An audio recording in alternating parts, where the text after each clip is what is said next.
আমার মনের রাজ্যে ছিল এক এমন রাজকুমারী, তারে ভালোবেসে দিয়েছিলাম যা ছিল আমারই। আমার বুকে মাথা রেখে বলতো মনের কথা, ভাগ করিয়া নিতাম দুজন দুঃখ কষ্ট ব্যথা।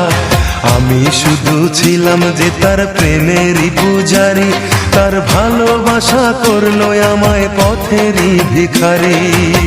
তার কত ভালোবাসি জানে না রে জগৎবাসী, জানে অন্তর্যামী। যখন তোমার কেউ ছিল না তখন ছিলাম আমি, এখন তোমার সব হয়েছে পর হয়েছি আমি। যখন তোমার কেউ ছিল না তখন ছিলাম আমি, এখন তোমার সব হয়েছে পর হয়েছি আমি।